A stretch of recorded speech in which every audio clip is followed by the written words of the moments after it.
Hello students, welcome to our channel physics mania. আজকের ভিডিওতে আমরা যে অধ্যায়টা পড়বো সেটা হচ্ছে সমতলে আলোর প্রতিসরণ। এই সংক্রান্ত দুটো ক্লাস কিন্তু অলরেডি আমরা প্রোভাইড করেছি। সেই ক্লাসগুলো আমাদের এই চ্যানেলেই রয়েছে। যদি সেই ভিডিওগুলো না দেখে থাকো তাহলে এই ভিডিওর ডেসক্রিপশন বক্সে আমি সেই দুটো ভিডিওর লিঙ্ক দিয়ে দেবো, সেগুলো আগে দেখে এসো, তারপরে এই ভিডিওটা শুরু করবে, না হলে কিন্তু কিছু বুঝতে পারবে না। ঠিক আছে, তো আমাদের যতদূর পর্যন্ত আলোচনা হয়ে গেছিলো তার পরের আলোচনায় আমরা চলে আসি। আজকের আমরা যেটা প্রথমে আলোচনা করব সেটা হচ্ছে না সমতলে সমতলে আলোর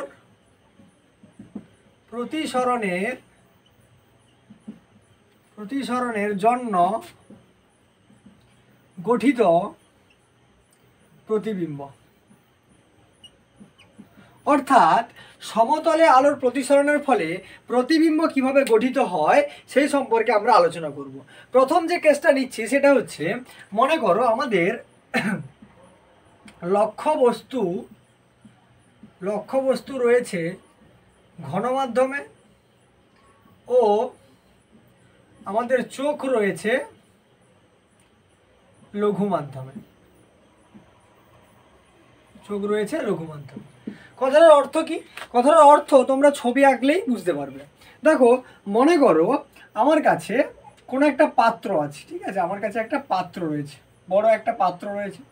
সেই পাত্রে কিছুটা পরিমাণ আমি তরল রেখেছি, সেটা জল হতে পারে বা অন্য কিছু হতে পারে। তরল নিচটায় কি আছে? তরল আছে। ওপরে কি রয়েছে? আমাদের বায়ু মাধ্যম রয়েছে। অর্থাৎ ওপরেরটা দেখো কি হয়ে গেল না লঘু মাধ্যম, আর নিচেরটা কি? নিচেরটা হচ্ছে আমার ঘন মাধ্যম। কারণ জল হোক বা অন্য কোনো তরল হোক, বায়ুর থেকে তার ঘনত্বটা কি হবে? বেশি হবে, তাই এটা ঘন মাধ্যম, ওপরটা কি? লঘু মাধ্যম। ঠিক আছে, এবারে দেখো আমি মনে করলাম এইটা হচ্ছে আমার বিভেদ তল, এটা কি? আমার বিভেদ তল। ঠিক আছে, এটা হচ্ছে আমার বিভেদ তল। ঠিক আছে, এবারে এইখানে হচ্ছে এটা হচ্ছে আমার অভিলম্ব, এটা আমার কি? অভিলম্ব। ঠিক আছে, আচ্ছা এটা হচ্ছে আমার অভিলম্ব। মনে করো এন ড্যাশ হচ্ছে আমার কি? এন ড্যাশ হচ্ছে আমার অভিলম্ব। ঠিক আছে, এবারে দেখো এই যে তলদেশটা রয়েছে, এই তলদেশ থেকে আলোক রশ্মি বেরোবে। ঠিক আছে, এই তলদেশ থেকে মনে করো আলোক রশ্মিটা এইভাবে বেরোলো, এইভাবে আলোক রশ্মিটা গিয়ে পড়লো হচ্ছে আমার এই বিন্দুতে। ঠিক আছে, আলোক রশ্মি গিয়ে পড়লো। এবারে যেহেতু ঘনমাধ্যম থেকে লঘু মাধ্যমে প্রতিসরণ ঘটছে, ঘনমাধ্যমে যে কোণটা তৈরি হবে, লঘু মাধ্যমে গিয়ে কোণটা কি হবে? কোণটা অনেক বড় হয়ে যাবে। কারণ ঘনমাধ্যম থেকে লঘু মাধ্যমে গেলে কোণ বড় হয়, লঘু মাধ্যম থেকে ঘনমাধ্যমে এলে কোণ কিন্তু ছোট হয়। আমরা অলরেডি ক্লাসে এগুলো পড়িয়েছি। ঠিক আছে, তো দেখো এখানে গিয়ে কোণটা কি হলো? কোণটা এইভাবে মনে করো এইভাবে একটু বড় হয়ে গেল। ঠিক আছে, মনে করো এইভাবে কোণটা তৈরি হয়ে গেল। মনে করছি আমি এটা হচ্ছে আমার আর কোণ, আর এটা হচ্ছে আমার আই কোণ। ঠিক আছে, আপতন কোণ কত? আর প্রতিসরণ কোণ কত? আই। আমি উল্টোভাবে ধরছি, ঠিক আছে, যাতে বুঝতে সুবিধা হয়। এবারে দেখো যদি যদি আমার হচ্ছে এই যে তোমার হচ্ছে এটা না থাকতো, মানে তরলটা না থাকতো, বা তরলটা আছে বলে আলোক রশ্মিটা কি হচ্ছে? এই পথ থেকে যাওয়ার পরে এখানে গিয়ে কি হচ্ছে? বেঁকে যাচ্ছে। এবারে আমার চোখ কোথায় থাকবে? আমার চোখ হচ্ছে কিন্তু এখানে থাকবে। এবার আমার চোখ কিন্তু আলোর এই বাঁকা পথকে কিন্তু দেখতে পাবে না। আমাদের চোখ সবসময় আলোকে সরল রেখায় দেখে। তাহলে সরল রেখায় যদি দেখে, তাহলে আমার চোখ কি দেখবে? না হচ্ছে এই দিক বরাবর দেখবে। আমার চোখ কি করবে? এই দিক বরাবর দেখবে, তাই তো? তাহলে দেখো আমার চোখে কি মনে হবে? যে বিন্দুটা এখানে ছিল, পি বিন্দু মনে করো, এই বিন্দুটা কোথায় উঠে এসছে? না এই বিন্দুটা এরকম একটা জায়গায় উঠে কিন্তু এসছে বলে মনে হবে। অর্থাৎ এই বিন্দুটার আমি নাম দিয়ে দিলাম পি ড্যাশ। অর্থাৎ আমার চোখ দেখবে কি? যে পি বিন্দুটা অরিজিনালি ছিল কিন্তু এই পি বিন্দুতেই ছিল, কিন্তু আমার চোখ দেখবে যে ওই বিন্দুটা কোথায় উঠে এসছে? পি ড্যাশ বিন্দুতে উঠে এসছে। তার কারণ কি? তার কারণ হচ্ছে আলোর প্রতিসরণ ঘটছে, এবং আলোর প্রতিসরণ ঘটার সময় আমাদের চোখ কিন্তু এই আলোর বাঁকা পথটাকে অনুসরণ করতে পারবে না। আমাদের চোখ কি করবে? সোজা দেখবে, যার জন্য পি বিন্দুটাকে পি ড্যাশ বিন্দুতে আছে বলে মনে হবে। ঠিক আছে, এবারে মনে করো আমি এই যে জায়গাটা, এটাকে একটু বাড়িয়ে দিলাম। ঠিক আছে, এটাকে ধরো আমি বাড়িয়ে দিলাম। এটা মনে করলাম আমার এ বিন্দু, এটা মনে করো আমার বি বিন্দু, এটা মনে করো হচ্ছে সি, আর এটা মনে করো ডি। ঠিক আছে, হয়ে গেল। এ পর্যন্ত আশা করি বুঝতে পারলে। তাহলে এক্ষেত্রে দেখো আমি মনে করছি যে জলের গভীরতা, ঠিক আছে, জলের গভীরতাটা আমি ধরে নিলাম। জলের গভীরতা কোনটা? বি থেকে পি পর্যন্ত, এতটা পর্যন্ত জল বা অন্য কোনো তরল রয়েছে, আমি জলই ধরে নিচ্ছি। তাহলে জলের গভীরতা কত? না বিপি, তাই তো? বিপি সমান কত? না ডি ধরে নিলাম, স্মল ডি আমি ধরে নিলাম। অর্থাৎ আমার এইখান থেকে এই যে পুরো ডিস্টেন্সটা কত হয়ে গেল? Small D. ঠিক আছে, পুরো ডিস্টেন্সটা কত হয়ে গেল স্মল টি। এবার দেখো আমি যদি মনে করি এটা আমার হচ্ছে এ মাধ্যম আর এটা কি মাধ্যম, বি মাধ্যম, ঠিক আছে, উপরেরটা এ মাধ্যম নিচেরটা কি মাধ্যম, বি মাধ্যম, ঠিক আছে। আমি মনে করছি যে এ মাধ্যমের প্রতিসরাঙ্ক, এ মাধ্যমের প্রতিসরাঙ্ক কত মনে করলাম না মিউ এ, আর বি মাধ্যমের প্রতিসরাঙ্ক মনে করলাম কত মিউ বি, এ মাধ্যমের প্রতিসরাঙ্ক মিউ এ আর বি মাধ্যমের প্রতিসরাঙ্ক কত মিউ বি, ঠিক আছে। এবারে দেখো যদি আমি বলি যে এখানে আমি স্নেলের সূত্র প্রয়োগ করব, কিসের সূত্র প্রয়োগ করব, স্নেলের সূত্র প্রয়োগ করব। এবারে দেখো আলোক রশ্মিটা আমার এই পথে গিয়ে এইভাবে বেঁকেছে, ঠিক আছে। যদি আমি মনে করি যে আমি এখান থেকে আলোক রশ্মি পাঠাচ্ছি তাহলে সিমিলার পথে আসতো, ঠিক আছে। তাহলে স্নেলের সূত্র প্রয়োগ করলে আমি কি পাবো, স্নেলের সূত্র, বা আমি যদি প্রতিসরাঙ্কের সূত্রটাও প্রয়োগ করি, প্রতিসরাঙ্কের যে দ্বিতীয় সূত্রটা ছিল, আমি লিখতে পারি দেখো এ মিউ বি সমান সাইন আই বাই কত sine R, sine I by sine R. বা তুমি যদি এ পাশ থেকে লেখো তাহলে তোমায় কি লিখতে হবে, বি মিউ এ, সেটাও লিখতে পারো, বি মিউ এর সমান কত বেরোবে, তখন হয়ে যাবে সাইন আর বাই কত সাইন আই, তাই তো, sine r by sine i. আমি এটা এই কেসটা ধরেই করছি। দেখো আমরা জানি কি যে এ মিউ বি সমান কত হয় না মিউ বি বাই কিন্তু মিউ এ হয়। কেন হয়, কিভাবে হয়, প্রমাণ আমরা অলরেডি করিয়েছি, আর এখানে ডিটেলসে আমরা আসছি না। তাহলে এ মিউ বি সমান কত mu B by mu A, তাহলে এখানে বসাও এ মিউ বি মানে কত না মিউ বি বাই কত হয়ে গেল মিউ এ, সমান কত, সমান হচ্ছে সাইন আই বাই সাইন কত হয়ে গেল আর, সাইন আই বাই সাইন আর। এবারে দেখো আইকন কোনটা দেখো, যদি আমি এটাকে যদি হচ্ছে পি নাম, ধরো আমি এটাকে নাম দিয়ে দিলাম, ধরো আমি মনে করো কে নাম দিয়ে দিলাম, ঠিক আছে, কে নাম দিয়ে দিলাম। তাহলে আইকন কোনটা, আইকন দেখো কে এ সি কোণ হচ্ছে আইকন, কে এ সি কোণ, তাই তো। তাহলে দেখো সাইন আই এর জায়গায় আমি লিখতে পারি সাইন কোণ কে এ সি কোণ ডিভাইডেড বাই দেখো সাইন আর কোণ মানে কোনটা না, আর কোণ মানে দেখো পি এ এন ড্যাশ, তাই তো। তাহলে সরি কে এ সি নয়, কে এ, আচ্ছা এটাকে আমরা এন নাম দিয়েছিলাম, তাহলে এটাকে সি নাম দিয়ে দাও তুমি, তাহলে সুবিধা হবে, ঠিক আছে, এটাকে সি করে দিলাম। তাহলে কোনটা কত হয়ে যাবে সি এ এন, তাহলে এটাকে আমি নাম দিয়ে দিলাম কত না হচ্ছে সি এ এন, ঠিক আছে, অলরেডি আমার এর নাম দেওয়া ছিল, ঠিক আছে। তাহলে দেখো আর কোণের মান কত হবে, আর কোণের মান দেখো পি এ এন ড্যাশ, লিখে ফেললাম পি এ এন ড্যাশ, বোঝা গেল এ পর্যন্ত আশা করি। এবারে দেখো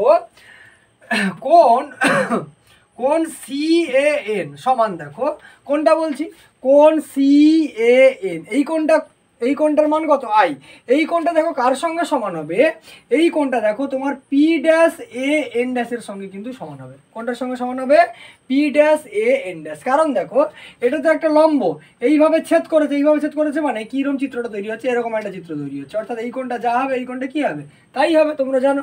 তাহলে দেখো আমি লিখতে পারি সি এ এন সমান কত হবে না এ P dash P dash A N dash, তাহলে কোণ লিখে দিলাম কত P dash A N dash. আবার দেখো তোমরা এই সি এ এন কোণ যতটা হবে এ পি ড্যাশ বি কোণ ততটা হবে, তোমার মনে হবে কেন, দেখো এই যে এন এন ড্যাশ আর ডিপি এটা কি প্যারালাল, তার মানে এই কোণটা যা হবে এই কোণটাও কি হবে সেমই হবে, অর্থাৎ এ পি ড্যাশ বি কিন্তু সমান হয়ে যাবে, অর্থাৎ এ পি ড্যাশ বি করে ফেললাম আমরা, বোঝা গেল এ পর্যন্ত। নেক্সট দেখো আমার যে কোণটা ছিল, কোনটা না পি এ এন ড্যাশ কোণ, তাই তো, পি এ এন ড্যাশ কোণটা পি এ এন ড্যাশ কোণ, দেখো এই কোণটার মান যা হবে এই কোণটা কার সঙ্গে সমান হবে বলতে পারবে, দেখো পি এ এন ড্যাশ, তাই তো, পি এ এন ড্যাশ, এটার মান যদি আর হয়, এখানে আর কোণটার মান আর হতে পারে বলো তো, একটু খেয়াল করে বলার চেষ্টা করো যে এই কোণটার মান অর্থাৎ পি এ এন ড্যাশের মান কত আর, এই কোণটা কার সঙ্গে সমান হবে, দেখো এই কোণটা কিন্তু আমার এ পি বি এর সঙ্গে সমান হবে, কার সঙ্গে সমান হবে এ পি বি এর সঙ্গে সমান হবে। তোমার মনে প্রশ্ন আসবে কেন সমান হবে, দেখো সিমিলারই তো, এন এন ড্যাশ আর ডিপি কি প্যারালাল, দুটো প্যারালাল লাইন, আর এটা কি ছেদবিন্দু, তো এই তো ছেদবিন্দু, তাহলে এই কোণটা যা হবে এই কোণটাও কি হবে সেম হবে, অর্থাৎ পি এ এন ড্যাশ যতটা হবে এ পি বি কিন্তু ততটা হবে। আশা করি এ পর্যন্ত বোঝা গেল, ঠিক আছে। চলে আসছে আমরা আগের ইকুয়েশনটাতে, নেক্সট ইকুয়েশন দেখো কি বলছে, mu B by mu A ছিল, তাহলে mu B by mu A সমান দেখো সাইন কি ছিল সি এ এন কোণ, সি এ এন কোণ মানে কত এ পি ড্যাশ বি কোণ, তাহলে আমি কত লিখতে পারি এ পি ড্যাশ বি কোণ ডিভাইডেড বাই দেখো সাইন কত ছিল P A N dash, P A N dash মানে কোন কোনটা এ পি বি কোণ, তাহলে লিখে ফেললাম কোণ এ পি বি। বোঝা গেল এ পর্যন্ত? এবারে দেখো sine A P dash B মানে কোন কোণটা না এ পি ড্যাশ বি মানে এই কোণটার কথা বলছি। দেখো এই কোণটাকে যদি আমি কোণ হিসাবে ধরি তাহলে এটা আমার কি হয়ে যাবে, দেখো এ পি ড্যাশ বি এটা একটা কি সমকোণী ত্রিভুজ, যার এই কোণটা বি কোণটা কি সমকোণ, অর্থাৎ পি ড্যাশ বি হচ্ছে কি আমার ভূমি, এ বি হচ্ছে লম্ব আর এ পি ড্যাশ হচ্ছে অতিভুজ। এবারে সাইন থিটা সমান তোমরা জানো কি হয় লম্ব বাই অতিভুজ হয়, অর্থাৎ আমি লম্ব বাই অতিভুজ করা মানে কি করব না এ বি বাই হচ্ছে আমার কত হয়ে যাবে A P dash, A B by কত হয়ে যাবে এ পি ড্যাশ, তাই তো এ বি বাই হচ্ছে এ পি ড্যাশ। তাহলে আমি লিখে ফেলি এ বি বাই হচ্ছে এ পি ড্যাশ হয়ে গেল ডিভাইডেড বাই দেখো A B by A P dash হয়ে গেল। ঠিক আছে, এবারে দেখো sine A P B, sine A P B মানে হচ্ছে কোন কোনটা সাইন এ পি বি এই কোনটা, সাইন এ পি বি যদি আমি প্রয়োগ করি কি লিখবো সেই লম্ব বাই হচ্ছে অতিভুজ, লম্ব কোনটা এ বি, অতিভুজ কোনটা এপি, এ বি বাই কত হবে এপি। ঠিক আছে, তাহলে আমি লিখে ফেলি কত এ বি বাই কত লিখলাম এ পি, তাই তো দেখো ওপরটা যা ছিল তাই রেখে দিলাম, এ বি বাই হচ্ছে এ পি ড্যাশ রেখে দিলাম, গুণিতক দেখো কত হয়ে যাবে এটা উল্টে যাবে, গুণ আকারে লিখলে তাহলে কত হবে এ পি বাই হচ্ছে এ বি। দেখো এ বি কি হবে ক্যান্সেল আউট হবে, কত পেলাম এ পি বাই হচ্ছে A P dash, A P by A P dash. এবারে দেখো তো যেহেতু প্রতিসরণ ঘটছে মানে সেহেতু হচ্ছে এ আর বি বিন্দু কি হবে খুব কাছাকাছি হবে, এ আর বিন্দু কি হবে খুব কাছাকাছি হবে, এ আর বি বিন্দু যদি খুব কাছাকাছি হয় যেটাই এ বিন্দু সেটাকেই আমরা কি বলতে পারি সেটাকেই আমরা বি বিন্দু হিসাবে ধরে নিতে পারি। ঠিক আছে, তাহলে দেখো যেটা এপি ছিল সেটা কত হয়ে গেল বিপি, আর যেটা এপি ড্যাশ ছিল সেটা কত হয়ে গেল বিপি ড্যাশ। ব্র্যাকেটে লিখে দেবে যেহেতু এ ও বি খুব কাছাকাছি অবস্থিত, খুব কাছাকাছি অবস্থিত। ঠিক আছে, বোঝা গেল আশা করি। এ আর বি যদি খুব কাছাকাছি অবস্থিত হয় তাহলে যেটাই এ বিন্দু সেটাই বি বিন্দু, যেটাই ছিল তোমার এপি সেটাই হয়ে যাবে বিপি, যেটা এপি ড্যাশ ছিল সেটা কত হয়ে গেল বিপি ড্যাশ হয়ে গেল। ঠিক আছে, এবারে দেখো আমি কি ধরেছিলাম mu B by mu A সমান কত বেরোলো বিপি বাই বিপি ড্যাশ। ঠিক আছে, এবারে দেখো মিউ বিটা কি ছিল না নিচের যে তরলটা আছে বা জল আছে তার হচ্ছে প্রতিসরাঙ্ক ছিল মিউ বি। ঠিক আছে, আর ওপরের প্রতিসরাঙ্ক কত ছিল মিউ এ। এবার যদি সাপোজ আমি ধরে নিই যে ওপরে আমার কি রয়েছে বায়ু মাধ্যম রয়েছে, তোমরা জানো বায়ু মাধ্যম বা শূন্য মাধ্যমকে আমরা পরম মাধ্যম হিসেবে ধরে নিই এবং এর প্রতিসরাঙ্ক কত হয় এর প্রতিসরাঙ্ক 1 হয়। তাহলে যদি আমার এ মাধ্যমটা যদি বায়ু মাধ্যম হয়, ঠিক আছে এ মাধ্যমটা যদি আমার বায়ু মাধ্যম হয়ে যায় সেক্ষেত্রে আমি কি লিখতে পারবো না মিউ এ সমান কত হয়ে গেল 1 হয়ে গেল, কারণ বায়ু মাধ্যমের প্রতিসরাঙ্ক কত হয় 1 হয়, 1 লিখে ফেললাম। আর মিউ বিটাকে আমি শুধুমাত্র মিউ হিসেবে ধরে নিলাম, মিউ বিটাকে অর্থাৎ বি মাধ্যমের প্রতিসরাঙ্কে আমি কি ধরে নিলাম মিউ ধরে নিলাম। এবারে দেখো বিপি, তাই তো দেখো বিপির ভ্যালু আমি আগে থেকে লিখে রেখেছি কত ডি, অর্থাৎ তরলের গভীরতা কত বা জলের গভীরতা কত না হচ্ছে ডি। ঠিক আছে, এবারে দেখো বিপি ড্যাশ, তাই তো এবারে দেখো আমি কথাটা কি বলছি যে আমার যেটা পি বিন্দু ছিল সেটা আমি যখন দেখবো সেটা কি মনে হবে পি ড্যাশ মনে হবে, আমি মনে করছি তাহলে দেখো যে প্রতিবিম্বটা যেটা ছিল পি বিন্দুটা সেটা কোথায় উঠে গেছে পি ড্যাশ বিন্দুতে উঠে গেছে, অর্থাৎ প্রতিবিম্বটা সরণ কত ঘটছে না পি ড্যাশ, সরণ কত ঘটছে পি ড্যাশ, অর্থাৎ এইটাকে আমি ধরে নিলাম হচ্ছে এক্স, কত ধরে নিলাম এক্স। ঠিক আছে, তাহলে দেখো পি ড্যাশ সমান আমি কত ধরে নিলাম এক্স, এটাই হচ্ছে আমার কি হচ্ছে সরণ, তাই তো এটা কি করছে সরণ করছে। ঠিক আছে, এবারে দেখো ভাই কি চাইছে বিপি ড্যাশ, দেখো বিপি ড্যাশ দেখো বিপি ড্যাশ সমান আমি কি লিখতে পারি বিপি মাইনাস বিপি ড্যাশ লিখতে পারি, বিপি মাইনাস পিপি ড্যাশ লিখতে পারি। আমার কি বলছে বিপি ড্যাশ, তাহলে বিপি থেকে যদি আমি পিপি ড্যাশ বাদ দিই তাহলে বিপি ড্যাশ পড়ে থাকবে, তাহলে বিপি ড্যাশ সমান আমি লিখতে পারি দেখো বিপি মাইনাস পিপি ড্যাশ। এবারে বিপির মান কত বিপির মান ডি, ঠিক আছে মাইনাস পিপি ড্যাশের মান কত এক্স, তাহলে এটা কত বেরিয়ে গেল ডি মাইনাস কিন্তু এক্স আমার বেরিয়ে গেল। ঠিক আছে, এবারে এইখানে বসাও, দেখো আমি কি পেয়েছিলাম না mu B by mu A.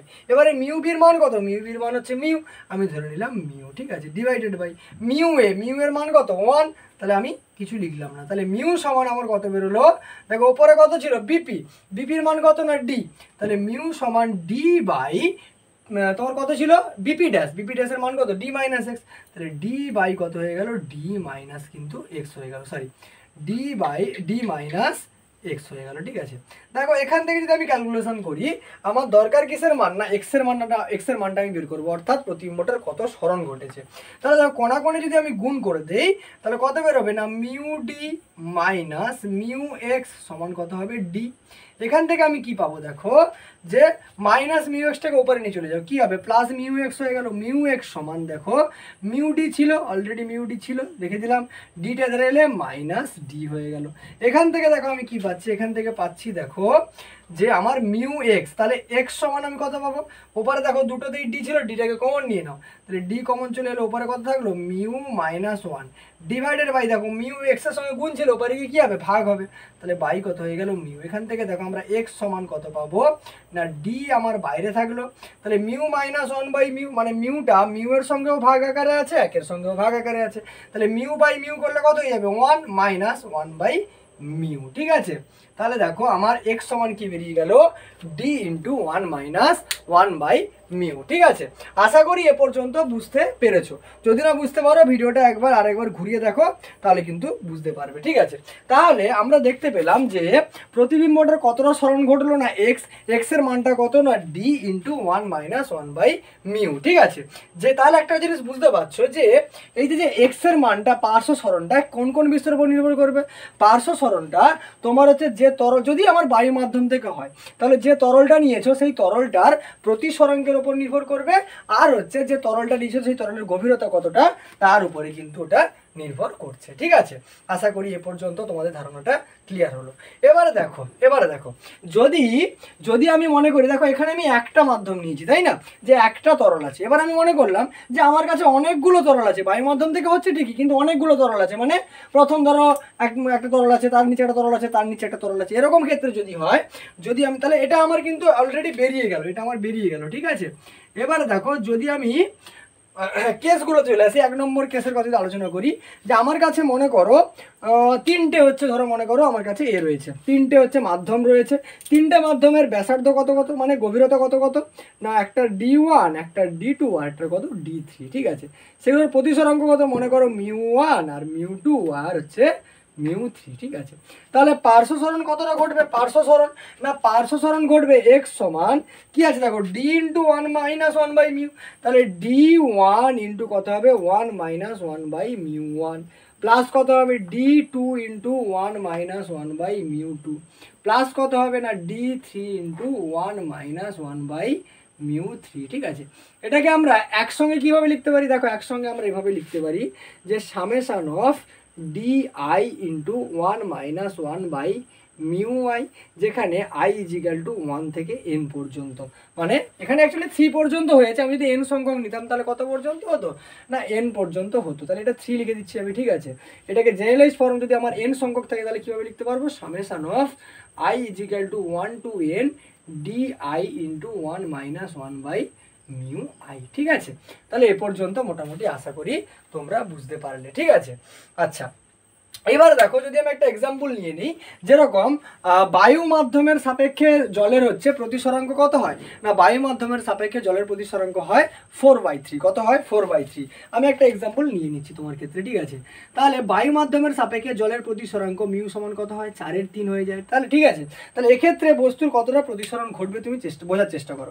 তাহলে এক্স সমান আমার ফর্মুলা কি ছিল, এক্স সমান ছিল দেখো D into one minus one by mu, তাহলে ডিটা আমি ডি রেখে দিলাম। ঠিক আছে, into one minus one by mu ছিল, মানে 1/4/3, উল্টে গেলে কত হবে 3/4 হবে। ঠিক আছে, তাহলে কত হয়ে গেল 3/4। ঠিক আছে, এটাই ক্যালকুলেশন করলে দেখো 4 এলসিএম হবে, 4 থেকে 3 গেলে 1/4, মানে কত বেরোলো d/4। অর্থাৎ এখান থেকে আমরা কি বুঝলাম না, এখান থেকে আমরা বুঝলাম যে যদি আলোক রশ্মিটা হচ্ছে জলমাধ্যম থেকে যদি আমার হচ্ছে বায়ু মাধ্যমে যায়, সেক্ষেত্রে বস্তুটার আপাত সরণ বা হচ্ছে পার্শ্ব সরণে মানে সরণটা কতটা ঘটবে না d/4 পরিমাণ কিন্তু ঘটবে। যতটা গভীরতা থাকবে তার 1/4 অংশ কিন্তু গভীরতা আমি কম দেখব, তাই তো কি দেখব কম দেখব। আচ্ছা এখানে একটা কথা বলে রাখি, বলা হয়নি, এই বিপিটাকে বলা হয় প্রকৃত গভীরতা। ঠিক আছে, বিপি আমি লিখে দিচ্ছি, বিপিটাকে আমরা বলবো কিন্তু প্রকৃত গভীরতা। কি বলবো প্রকৃত গভীরতা, ঠিক আছে, প্রকৃত গভীরতা। আর এই যে বিপি ড্যাশ, এটা তো আমার মনে হচ্ছে, তাই না, এটাকে বলা হবে বলবো আমরা আপাত গভীরতা, ঠিক আছে, প্রকৃত গভীরতা আর আপাত গভীরতা। আমি সরে যাচ্ছি, একবার স্ক্রিনশট তোমরা নিয়ে নাও, তারপরে চলে আসবো আমরা কিন্তু আমাদের পরবর্তী আলোচনায়, ঠিক আছে। দেখো তাহলে এ পর্যন্ত আমরা কিন্তু আমাদের সমতলে আলোর প্রতিসরণের জন্য প্রতিবিম্বের যে কিভাবে গঠিত হয় এবং প্রতিবিম্বের পার্শ্বসরণ কতটা ঘটে সেটা আমরা জেনে ফেললাম। এখান থেকে কিছু শর্ট কোশ্চেন তোমাদের কিন্তু পরীক্ষায় জিজ্ঞেস করে, সেই শর্ট কোশ্চেনগুলো একটু বলে দিই। যেরকম তুমি কিন্তু সূর্যের সঠিক অবস্থান আমরা সবসময় দেখতে পাই না, কেন বলো তো? না, সূর্য থেকে যখন আলোটা আসে ওই আলোর জন্যই তো আমরা সূর্যকে দেখতে পাই, তাই না? এবার দেখো সূর্য থেকে যখন আলোটা আসবে বায়ুমণ্ডলের ভেতর দিয়ে আসবে, এবার বায়ুমণ্ডলের বিভিন্ন স্তরের ঘনত্ব কিন্তু আলাদা আলাদা হয়, কারণ বায়ুমণ্ডলের বিভিন্ন স্তরে ধুলোকণা বালিকণাগুলো বিভিন্ন রকমভাবে অবস্থান করে। তার জন্য কিন্তু আলোটা বারবার কি হয়, বিভিন্ন মাধ্যমের ভেতর দিয়ে প্রতিসরণ ঘটে। প্রতিসরণ ঘটলে কি হবে, আলোর রশ্মি বাঁকবে, আর আমাদের চোখ কি করবে, এই বাঁকা পথকে অনুসরণ করতে পারবে না, যার ফলে আমরা সূর্যই কিন্তু তার প্রকৃত অবস্থানে কখনোই দেখতে পাই না, এটা মনে রাখবে, ঠিক আছে। এছাড়াও আমরা যে সমস্ত নক্ষত্রগুলোকে দেখি সেই নক্ষত্রগুলো কিন্তু আদৌ কিন্তু ওই স্থানটায় অবস্থান করছে না, নক্ষত্রের প্রকৃত স্থানটা কিন্তু আলাদা। আমাদের ওই আলোগুলো প্রতিসরণের মাধ্যমে আসার জন্য আমরা নক্ষত্রগুলোকে সঠিক জায়গায় দেখতে পাই না। আরেকটা কোশ্চেন তোমাদেরকে পরীক্ষায় জিজ্ঞেস করে, সেটা হচ্ছে যে তুমি একটা কাঁচের গ্লাসের মধ্যে তুমি গ্লিসারিন নিলে, গ্লিসারিন নিয়ে ওর মধ্যে একটা কাঁচদণ্ড ডোবালে, দেখবে যে কাঁচদণ্ডটা অদৃশ্য হয়ে যাবে, অর্থাৎ তুমি কাঁচদণ্ডটাকে আর দেখতে পাবে না। এর কারণ কি? মনে রাখবে যে গ্লিসারিন আর কাঁচদণ্ডের প্রতিসরাঙ্কটা প্রায় সমান হয়, ঠিক আছে, যার জন্য তুমি যখন কাঁচের গ্লাসে গ্লিসারিন নেবে তার ভেতরে আবার কাঁচদণ্ড ডোবাবে, তখন কিন্তু দুটোর প্রতিসরাঙ্ক সমান হওয়ার জন্য তুমি কাঁচদণ্ডটাকে আর কিন্তু দেখতে পাবে না, ঠিক আছে। তো এগুলো আমাদের ছোট ছোট প্রশ্ন, এগুলো তোমরা একটু দেখে নিও, ঠিক আছে, এগুলোই মোটামুটি জিজ্ঞেস করে। এবারে দেখো যেটা আমরা চলে আসবো সেটা হচ্ছে আভ্যন্তরীণ পূর্ণ প্রতিফলন, ঠিক আছে। এবার আমাদের আলোচনার বিষয় হচ্ছে আভ্যন্তরীণ পূর্ণ প্রতিফলন,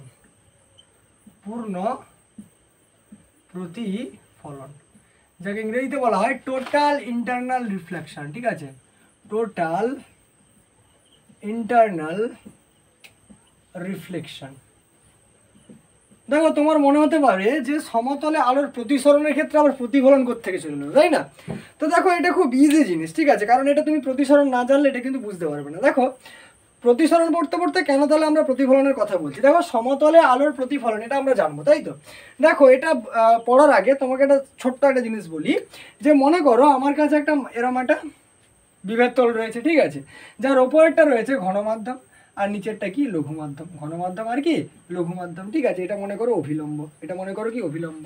এবার দেখো তোমাদেরকে আমরা পড়িয়েছি যে ঘনমাধ্যম থেকে লঘু মাধ্যমে যখন আসবে, ঘনমাধ্যমে যে কোণে আলোর রশ্মিটা আপতিত হবে, লঘু মাধ্যমে কিন্তু যে প্রতিসরণ কোণটা তৈরি হবে সেটা কি হয়, আপতন কোণের থেকে বেশি হয়ে যায়, কারণ ঘনমাধ্যম থেকে লঘু মাধ্যমে প্রতিসরণ ঘটছে, ঠিক আছে। মনে করো এই রশ্মিটা এইভাবে পড়লো, ঠিক আছে, পড়ার পরে কি হচ্ছে, এটা মনে করো আমার আই, ঠিক আছে, এবার এখানে এসে কোনটা কি হবে, বড় হয়ে যাবে, এটা মনে করো কি হয়ে গেল আর, ঠিক আছে। এবারে দেখো তোমার মনে একটা স্বাভাবিক প্রশ্ন আসতেই পারে এখানে, যে আমি আইকনে ফেলার জন্য রশ্মিটা এখান থেকে গেল, যদি আমি আইকনটাকে আরেকটু বড় করি তাহলে রশ্মিটা আরেকটু ওপর দিয়ে যাবে, মানে কোনটা আরেকটু আর কোনটা আরেকটু বড় হবে। এই করতে করতে দেখো আমি এমন একটা কোণ পাবো, মনে করো আমার এখান থেকে একটা রশ্মি পড়েছে এইভাবে, ঠিক আছে, এই রশ্মিটার জন্য কি হবে, কোনটা বাড়তে বাড়তে বাড়তে বাড়তে দেখা যাবে রশ্মিটা একদম এই তল বরাবর কিন্তু বেরিয়ে যাবে, তাই না, এই তল বরাবর বেরিয়ে যাবে। অর্থাৎ কি, ঘনমাধ্যম থেকে লঘু মাধ্যমে আসার সময় ঘনমাধ্যমে যে আপতন কোণ থাকে লঘু মাধ্যমে প্রতিসরণ কোণ তার থেকে বড় হয়ে যায়। এবার ওই ঘনমাধ্যমে যদি আপতন কোণটা আমি ধীরে ধীরে ধীরে ধীরে বড় করতে থাকি, এখানে লঘু মাধ্যমে প্রতিসরণ কোণটাও তত বড় হতে থাকবে, হতে হতে এমন একটা সময় পাবো যে এমন একটা কোণে আমি আপতন করব, যার জন্য তুমি এই যে রশ্মিটা প্রতিসরিত রশ্মিটা কি হবে, বিভেদ তল বরাবর কিন্তু বেরিয়ে যাবে, তাই না। এই যে ঘটনাটা ঘটলো, এখান থেকে আমরা ধারণা লাভ করবো কিসের, সংকট কোণের, কি বলবো, সংকট কোণের ধারণা লাভ করবো, সংকট কোণ বা ক্রিটিক্যাল অ্যাঙ্গেল, ঠিক আছে, সংকট কোণ। দেখো সংকট কোণ কাকে বলে, না আলোক রশ্মি যখন ঘনমাধ্যম থেকে লঘু মাধ্যমে প্রতিসরণ ঘটে, আলোক রশ্মি যখন ঘনমাধ্যম থেকে লঘু মাধ্যমে প্রতিসরণ ঘটে, তখন আলোক রশ্মি যে কোণে আপতিত হলে প্রতিসিত রশ্মিটি বিভেদ তল বরাবর বেরিয়ে যায়, বা এভাবে বলতে পারো যে আলোক রশ্মির ঘনমাধ্যম থেকে লঘু মাধ্যমে প্রতিসরণ ঘটার সময় যে আপতন কোণ দ্বারা আলোক রশ্মিটি আপতিত হলে তার প্রতিসরণ কোণের মান কত ডিগ্রি হয়, 90 ডিগ্রি হয়, বা এই প্রতিসরণ কোণের মান কত ডিগ্রি হয়, 90 ডিগ্রি হয়, তাকে আমরা সংকট কোণ বলবো। মোটামুটি সহজ ভাষায় মনে রাখবে যে যে আলোক রশ্মিটা ঘন মাধ্যম থেকে লঘু মাধ্যমে প্রতিষ্ঠিত হওয়ার সময় যে কোণে আপতন ঘটলে আলোক রশ্মিটা বিভেদ তল বরাবর, প্রতিষ্ঠিত রশ্মিটা বিভেদ তল বরাবর বেরিয়ে যাবে, তাকেই আমরা কিন্তু সংকট কোণ বলবো। ঠিক আছে, এবারে দেখো এই সংকট কোণটাকে আমরা থিটা সি দিয়ে প্রকাশ করব। সংকট কোণকে কি দিয়ে প্রকাশ করব? থিটা সি দিয়ে প্রকাশ করব। ঠিক আছে, এবার একটা জিনিস খেয়াল করো, এই যে সংকট কোণ, ঠিক আছে, সংকট কোণটাকে যদি আমরা থিটা সি দিয়ে প্রকাশ করেও নিই, ঠিক আছে, একটা জিনিস খেয়াল করো, যদি এই সংকট কোণে পড়ে তাহলে রশ্মিটা কি হবে, প্রতিষ্ঠিত রশ্মিটা এই বিভেদ তল বরাবর বেরোবে। ঠিক আছে, এবারে সংকট কোণ থেকে যদি বেশি পড়ে তখন রশ্মিটা কি হবে, তখন রশ্মিটা আর এই লঘু মাধ্যমে যাবে না, পুরোটা প্রতিফলিত হয়ে কি কোথায় চলে আসবে, ঘন মাধ্যমে চলে আসবে। অর্থাৎ ঘটনাটা এরকম ঘটবে, দেখো এই হচ্ছে আমার উপরেরটা হচ্ছে ঘন মাধ্যম আর নিচেরটা হচ্ছে লঘু মাধ্যম, ঘন মাধ্যম আর লঘু মাধ্যম। ঠিক আছে, মনে করো এখান থেকে একটা রশ্মি গিয়ে পড়লো এভাবে, যেটা মান কত, আপতন কোণের মান আই, আর আমি ধরে নিচ্ছি I greater than theta C, মানে সংকট কোণের থেকে বেশি কোণে আপতিত হয়েছে। তখন রশ্মিটা কি করবে, প্রতিষ্ঠিত হয়ে আর লঘু মাধ্যমে যাবে না, ফিরে কোথায় চলে আসবে, ফিরে আবার ওই একই মাধ্যমে কিন্তু ফিরে আসবে। এই যে ঘটনা, এই ঘটনাটাকে আমরা বলবো আভ্যন্তরীণ পূর্ণ প্রতিফলন বা টোটাল ইন্টারনাল রিফ্লেকশন। ঠিক আছে, তাহলে আভ্যন্তরীণ পূর্ণ প্রতিফলন কাকে বলে না, আলোক রশ্মি যখন ঘন মাধ্যম থেকে লঘু মাধ্যমে প্রতিসরণ ঘটে, যদি ঘন মাধ্যমে আলোক রশ্মির আপাতন কোণটা সংকট কোণ বা তার থেকে বেশি কোণে আপতিত হয়, তখন রশ্মিটি দ্বিতীয় মাধ্যমে আর প্রবেশ করে না, পুনরায় প্রতিফলিত হয়ে আবার একই মাধ্যমে ফিরে আসে। এই ঘটনাটাকে আমরা আভ্যন্তরীণ পূর্ণ প্রতিফলন বা টোটাল ইন্টারনাল রিফ্লেকশন বলে থাকি। ঠিক আছে, এবারে দেখো আভ্যন্তরীণ পূর্ণ প্রতিফলন না হলে বোঝা গেল। এবারে দেখো আভ্যন্তরীণ পূর্ণ প্রতিফলনের ফলে, আভ্যন্তরীণ পূর্ণ প্রতিফলনের ফলে আমার এখানে যে আভ্যন্তরীণ পূর্ণ প্রতিফলনটা যে ঘটবে সেটার শর্ত কি, মানে কোন কোন বিষয়ের উপর নির্ভর করে। এই আভ্যন্তরীণ পূর্ণ প্রতিফলনটা মূলত দুটো শর্তের উপরে নির্ভর করে। কটা শর্ত? দুটো শর্ত। এক নম্বর শর্তটা কি না, এক নম্বর শর্ত হচ্ছে আলোক রশ্মিকে অবশ্যই অবশ্যই কি করতে হবে না, ঘন মাধ্যম থেকে লঘু মাধ্যমে কিন্তু যেতে হবে। ঠিক আছে, সরি, আলোক রশ্মিকে কোথায় যেতে হবে না, ঘন মাধ্যম থেকে লঘু মাধ্যমে যেতে হবে। কারণ ঘন মাধ্যম থেকে লঘু মাধ্যমে গেলেই তখনই কিন্তু আভ্যন্তরীণ পূর্ণ প্রতিফলন ঘটবে। লঘু মাধ্যম থেকে ঘন মাধ্যমে গেলে কখনোই পূর্ণ প্রতিফলন ঘটবে না। কেন ঘটবে না? দেখো আমি যদি মনে করি এটা আমার বিভেদ তল, ওপরে আমার কি লঘু মাধ্যম আর নিচে কি ঘন মাধ্যম। এবার দেখো লঘু মাধ্যমে আলোক রশ্মি এসে একটা বিন্দুতে পড়লো, মনে করো এটা হচ্ছে আই বিন্দু। এবারে দেখো লঘু মাধ্যম থেকে ঘন মাধ্যমে গেলে কোনটা কি হবে, প্রতিসরণ কোণটা ছোট হয়ে যাবে। আর এবারে তুমি বলো আইয়ের মান বেশি আর এর মান কম, এখানে এমন কোনো কোণ কি পাবে যার জন্য এই আর এর মানটা বা প্রতিসরণ কোণের মানটা 90 ডিগ্রি হবে? কখনোই সম্ভব নয়, তাই না? তার মানে আভ্যন্তরীণ পূর্ণ প্রতিফলন ঘটার প্রথম শর্ত হচ্ছে যে আলোক রশ্মিকে অবশ্যই অবশ্যই ঘন মাধ্যম থেকে কোথায় যেতে হবে, লঘু মাধ্যমে যেতে হবে। এটা হচ্ছে আভ্যন্তরীণ পূর্ণ প্রতিফলনের প্রথম শর্ত। ঠিক আছে, দ্বিতীয় শর্ত কি? দ্বিতীয় শর্ত হচ্ছে আপাতন কোণ। আপাতন কোণের মান সংকট কোণের সমান বা সংকট কোণের চেয়ে বেশি হতে হবে। সংকট কোণের সমান বা সংকট কোণের চেয়ে বেশি হতে হবে, অর্থাৎ I greater than equal to theta C. ঠিক আছে, কেন বললাম না, দেখো সংকট কোণে পড়লেই তবেই আলোক রশ্মিটা কি হবে, তবেই আলোক রশ্মিটা কিন্তু বিভেদ তল বরাবর বেরোবে। আর সংকট কোণ থেকে যদি বেশি কোণে পড়ে তাহলে তো আলোক রশ্মিটা প্রতিফলিত হয়ে একই মাধ্যমে ফিরে চলে যাবে, অর্থাৎ আভ্যন্তরীণ পূর্ণ প্রতিফলন কিন্তু ঘটবে। তাহলে আভ্যন্তরীণ পূর্ণ প্রতিফলনের দুটো শর্ত কি হলো, যে আলোক রশ্মিকে অবশ্যই ঘন মাধ্যম থেকে লঘু মাধ্যমে যেতে হবে, আর আপাতন কোণের মানটা সংকট কোণের সমান বা সংকট কোণের থেকে কিন্তু বেশি হতে হবে। তাহলে দেখো আমরা কি কি পড়লাম এখানে না, সংকট কোণ কাকে বলে পড়লাম। সংকট কোণ কাকে বলে না, আলোক রশ্মির যখন ঘন মাধ্যম থেকে লঘু মাধ্যমে প্রতিসরণ ঘটে তখন ঘন মাধ্যমে আলোক রশ্মিটি যে কোণ বরাবর হচ্ছে আপতিত হলে প্রতিষ্ঠিত রশ্মিটি বিভেদ তল বরাবর বেরিয়ে যায় বা প্রতিসরণ কোণের মান 90 ডিগ্রি হয়, সেই আপাতন কোণটিকে ওই মাধ্যম দ্বয়ের কি বলা হয়, সংকট কোণ বলা হয়। প্রথম কথা এটা গেল। ঠিক আছে, আগে আমরা ক্রিটিক্যাল অ্যাঙ্গেল বলি, থিটা সি দিয়ে প্রকাশ করি। তারপরে চলে আসবে আভ্যন্তরীণ পূর্ণ প্রতিফলন কাকে বলে না, আলোক রশ্মি ঘন মাধ্যম থেকে লঘু মাধ্যমে যাওয়ার সময় বা প্রতিসরণ ঘটার সময় যদি ঘন মাধ্যমে আলোক রশ্মিটির আপাতন কোণের মান সংকট কোণ বা সংকট কোণের থেকে বেশি হয়, তখন আলোক রশ্মিটি দ্বিতীয় মাধ্যমে আর প্রবেশ করতে পারে না, পুনরায় ওই বিভেদ তল থেকে প্রতিফলিত হয়ে একই মাধ্যমে ফিরে আসে। আলোর এই ঘটনাটিকে আভ্যন্তরীণ পূর্ণ প্রতিফলন বা টোটাল ইন্টারনাল রিফ্লেকশন বলা হয়। ঠিক আছে, আলোর আভ্যন্তরীণ পূর্ণ প্রতিফলন ঘটার জন্য দুটো শর্ত অবশ্যই তোমাকে মেনে চলতে হবে। প্রথম কথা হচ্ছে আলোক রশ্মি ঘন মাধ্যম থেকে লঘু মাধ্যমে যেতে হবে, কারণ লঘু মাধ্যম থেকে ঘন মাধ্যমে গেলে প্রতিফলন সম্ভব নয়। ঠিক আছে, কেন নয় সেটা আমি বুঝিয়ে দিয়েছি। আর সেকেন্ড যে শর্তটা সেটা হচ্ছে এই যে ঘন মাধ্যমে আলোক রশ্মির আপাতন কোণের মানটা সংকট কোণ বা তার থেকে বেশি কিন্তু হতে হবে। ঠিক আছে, তাহলে মোটামুটি আজকের ক্লাসে আমরা এ পর্যন্ত রাখছি। আমরা পরবর্তী ক্লাসে পরের যে অংশগুলো এই অধ্যায়ের যে পরের অংশগুলো বাকি রয়েছে সেগুলো সম্পর্কে আলোচনা করব। ভিডিওটা ভালো লাগলে অবশ্যই চ্যানেলটাকে সাবস্ক্রাইব করে দিও, কারণ তোমাদের সাবস্ক্রাইবটা হয়তো ফ্রি কিন্তু আমাদের কাছে অনেকটা মোটিভেশনের কাজ করে। রেগুলার তোমাদের জন্য এইভাবে ভিডিও বানানো কিন্তু অনেকটা টাইম টেকিং হয়। ঠিক আছে, বুঝতেই পারছো যে প্রতিদিন একটা করে ক্লাস আসছে, একদিন যদি 11-এর ক্লাস থাকে পরের দিন 12-এর ক্লাস আসছে, কখনো হয়তো টাইমের একটু এদিক ওদিক হয়ে যায়, কারণ তোমরাও বোঝো যে হচ্ছে প্রতিদিন এইভাবে শিডিউল মেনে কিন্তু ভিডিও বানানো আমাদের পক্ষেও কিন্তু মাঝে মাঝে কখনো কখনো অসুবিধাজনক হয়ে পড়ে। ঠিক আছে, তার জন্য আমাদেরকে সাপোর্ট করার জন্য অবশ্যই চ্যানেলটাকে কিন্তু সাবস্ক্রাইব করো। তাহলে পড়াশোনা চালিয়ে যাও, দেখা হবে পরের ভিডিওতে। চলো টাটা।